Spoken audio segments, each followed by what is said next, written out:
मित्रों नमस्कार। मैं हंसराज चौधरी, संस्थापक श्री नवग्रह आश्रम सेवा संस्थान मोती बोर का खेड़ा, रायला, भीलवाड़ा, राजस्थान की ओर से आप सभी लोगों का हार्दिक अभिनंदन करता हूं, प्रणाम करता हूं। मित्रों, आज मैं जिस रोग के बारे में आप लोगों को बताना चाहता हूं वो कंठ रोग यानी कि गले से संबंधी जो बीमारियां होती है, गले से संबंधी जो परेशानियां होती है, उसके बारे में मैं आप लोगों को इस वीडियो के माध्यम से समझा रहा हूं। पहला क्या होता है, देखो गले का पहले तो आप सिस्टम समझिए। मतलब आपकी श्वास नली, आपके आहार की नली, ये दोनों साथ साथ मतलब आपके नीचे उतरती है। फेफड़ों तक श्वास नली चली जाती है, आहार नली आपके आमाशय तक चली जाती है। ठीक, अब इसको आपको समझने के लिए अब इसका दूसरा पहलू ENT, कान, नाक और गला, ये तीनों एक ही विभाग में आते हैं। मतलब एलोपैथी के लिहाज से भी एक ही विभाग में आते हैं और हमारे आयुर्वेद की चिकित्सा के लिहाज से भी इन तीनों की जो बीमारियां होती है वो कॉमन होती है। अब वो तीनों का कॉमन जो सिस्टम है वो सिस्टम ये कि पहली बात तो इनका जो जंक्शन पॉइंट है वो गला ही है। मतलब गले से बिल्कुल हल्का सा थोड़ा सा ऊपर कान के विभाग भी वहां जाके मिलता है, नाक की जो ऊपर से होके वो भी पीछे की तरफ वहीं जाके मिलती है, और गले का जो पोर्शन है जहां से शुरू होता है, तो ये जंक्शन हो गया एक तरह से ENT का, कान, नाक और गले का। अब इस जंक्शन पे क्या होता है कि इस जंक्शन से ही तो श्वास नली जा रही है, इसी जंक्शन से आहार नली जा रही है, और इसी जंक्शन के आसपास चारों तरफ मस्तिष्क को जो खून लेके जा रही है और वापस लेके आ रही है वो चीजें हैं। उसी जंक्शन के साथ में ये जो आपकी रीढ़ की हड्डी है, ये जो गर्दन के पीछे का पोर्शन है जो इसको जो गर्दन को रोके रखता, ये विभाग भी वहीं का वहीं है। मैं इसको इसलिए विस्तार से समझा रहा हूं, बीमारी तो मैं 2 मिनट में आपको समझा दूंगा, उसका इलाज भी बता दूंगा, इसलिए बता रहा हूं कि ये बहुत सेंसिटिव जगह है। अब इसमें क्या होता है कि सबसे ज्यादा गले में अगर कभी किसी व्यक्ति को नुकसान होता है तो वो होता है इन्फेक्शन से। पहला कारण जो होता है वो होता है इन्फेक्शन।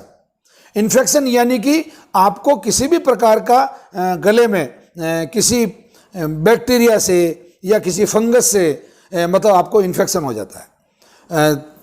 पहला तो ये हो गया। दूसरा, बहुत ज्यादा ठंडा या बहुत ज्यादा गर्म, मतलब बिल्कुल एकदम ठंडा, जैसे आपने आइसक्रीम खा ली या जैसे आपने ये पी लिया, उससे भी आपका गला खराब होता है। तीसरा ये कारण होता है कि आप बार बार मतलब ठंडे से गर्म में और गर्म से ठंडे में आते हैं। ये दोनों चीजों में होता है। जैसे आपने एकदम चाय पी, चाय पीते फिर वापस आइसक्रीम खा ली, आइसक्रीम खाने के बाद में फिर, और ऐसा शादी बारातियों में भी होता है कि आप जैसे बारात में जाते हैं तो चलो कुल्फी खा लेते हैं, थोड़ी देर बाद में गरम गरम दूध दिख गया, गरम गरम दूध पी लेते हैं, थोड़ी देर बाद वापस किसी ने कह दिया लो आइसक्रीम खा लो, आपने आइसक्रीम, तो वहां भी आपका गला इस तरीके से खराब होता है। अगला जो कारण होता है गला खराब होने का वो होता है जैसे डस्ट है, धूल है, मिट्टी है, ये इस तरीके के जो फॉरेन पार्टिकल्स है या बाहर से जो चीजें हैं वो आपके नाक के माध्यम से और मुंह के माध्यम से आपकी जो श्वास नली है उसमें भी जम जाता है, आहार नली के आसपास का जो इलाका है उसमें भी जम जाता है, और उसके जमने से खरखराहट जैसा मतलब आपका गले में खरखराहट आने लग जाती है। अगला जो गला खराब होने का कारण है वो है संभाषण, मतलब बोलना अधिक। अगर आप बोलते हैं बहुत तेज आवाज में, अगर आप बोलते हैं, जैसे उदाहरण के लिए आप किसी क्लास में पढ़ा रहे हैं, आप अध्यापक हैं, गुरुजी हैं, और क्लासरूम बड़ा है और आप मतलब उनको बच्चों को पीछे बैठे हुए बच्चे तक भी आवाज आपकी जानी चाहिए, या आप प्रार्थना सभा में हैं, बच्चे बहुत दूर तक बैठे हैं, तो बच्चों को जो आप बात बताना चाह रहे हैं तो आप तेज तेज वॉल्यूम में बोलेंगे, आपका वॉल्यूम बढ़ जाएगा, उससे भी आपको वहां तक आवाज पहुंचाने में काफी परेशानी होगी। और अगर आप लाउड जब भी बोलेंगे, जब भी और लाउड आप होंगे, तो आपका जो स्वर तंत्र है, स्वर पेटी जो है, हारमोनियम बोलते हैं जिसको, वो हारमोनियम आपका डिस्टर्ब होगा। एक कारण सामान्यतः और भी होता है कि अगर आपको थायराइड की कोई प्रॉब्लम है तो भी आपको आवाज आपकी बैठने लगती है, और बाकी आगे तो बहुत सारे कारण होते हैं। मान लो आपको कैंसर की गांठ है तो भी आपका गला बैठ सकता है, या गले में कोई स्वेलिंग आ जाए किसी वजह से तो भी आपका गला बैठ सकता है, या आप ऐसा कोई बहुत अधिक खट्टी और चरपरी चीजें अगर आप उनका सेवन कर लेते हैं तो भी आपका गला बैठ सकता है। चलो, ये तो बहुत सारे कारण थे। और अब मैं आ जाता हूं इसके निदान, मतलब इसके इलाज पे। निदान हालांकि आयुर्वेद में रोग के कारणों को कहते हैं, परंतु अब मैं हिंदी की सामान्य बात करूं तो अब इसके इलाज पे आ जाते हैं, इसके समाधान पे आ जाते हैं। तो समाधान जो है, सबसे पहला ये है कि आपका सामान्यतया गला अगर दुखता है तो आपको मैं 3 औषधियों के नाम बता रहा हूं, उनका अगर आप हरे पत्तों का जूस बना के या काढ़ा बना के ले लेते हैं तो आपको लाभ मिलता है। एक तो होता है वासा, अड़ूसा जिसको बोलते हैं, जिसको सफ़ेद फूल भी आते हैं। नवग्रह आश्रम पर कभी आपका पधारना हो तो यहाँ बहुत बड़ी तादाद में वासा है। वो दूसरा सौंठ, जिसको सौंठ चाय में जो डाली जाती है, वो सौंठ का 1 चम्मच, वासा के 5 पत्ते, और गंभारी एक पौधा होता है उसके 5 पत्ते, और थोड़ा सा तुलसी लेके इन सब चीज़ों को डाल के, ये बहुत ईजी वे में मिल जाएगी। वासा सब जगह मिल जाता है, तुलसी मिल जाती है, और गंभारी मिल जाए तो ठीक है, नहीं मिले तो ऐसा कोई बड़ी बात नहीं है, हालांकि वो बहुत उपयोगी पौधा है। उसमें थोड़ा 1 लौंग डाल दें। अब बेसिकली इसका सिस्टम क्या है, आपके जब फेफड़ों में भी इन्फेक्शन होगा तो आपका गला प्रभावित होगा।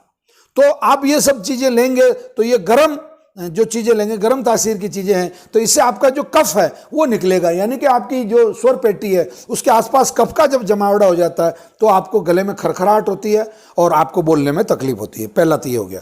दूसरा, आपके गले को तात्कालिक लाभ लेने के लिए आप सौंठ 1 चम्मच, काली मिर्च 1 चम्मच और 2 लौंग, इन सभी, और जीरा करीब, ये देख लीजिए आप उसको भून लीजिए, मतलब 2 चम्मच जीरा उसको भून लें अच्छा सा, और तो 2 चम्मच जीरा, 1 चम्मच सौंठ, 1 चम्मच काली मिर्च और 2-3 लौंग, ज़्यादा नहीं, इससे ज़्यादा। इन सबको बांट के अगर आप किसी गुड़ में इनकी गोलियां बना लेते हैं, गुड़ जो सामान्य गुड़ होता है खाने का, और थोड़ी थोड़ी देर बाद में अगर इन गोलियों को आप चूसना शुरू करें तो आपका गला बिल्कुल खुल जाएगा, आपकी आवाज़ एक बहुत अच्छी आवाज़ हो जाएगी। उसके अलावा एक अच्छी औषधि है मुलेठी, जिसको यष्टि मधु भी कहा जाता है। तो और वो हमारी जो प्रतिरक्षा नाम की जो दवाई है, जिससे आपको बैक्टीरिया और वायरल से जो बचाती है, उस प्रतिरक्षा में यष्टि मधु का बहुत महत्व है। तो यष्टि मधु आप काफ़ी लोगों को पहली बार सुनने को मिल रहा है। उसका जो सही नाम है वो, मतलब हिंदी में जो नाम है वो मुलेठी है।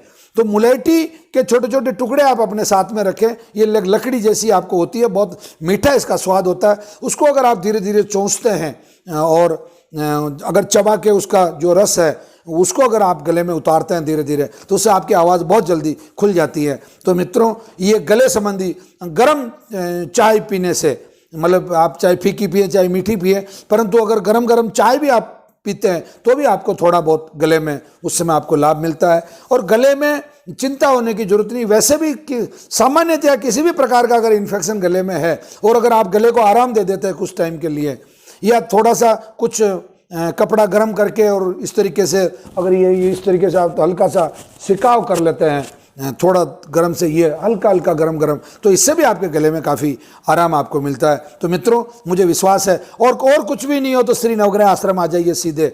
यहाँ से हम जो कफ खांसी के नाम से जो दवाई देते हैं वो गले की ही दवाई है, गला खोलने की ही दवाई है। अतः मित्रों, आप जरूर श्री नवग्रह आश्रम आइए, जब भी आपको समय मिले यहाँ औषधीय पौधों का दर्शन कीजिए और यहाँ की गतिविधियाँ देखिए। इसी के साथ बहुत बहुत धन्यवाद, प्रणाम।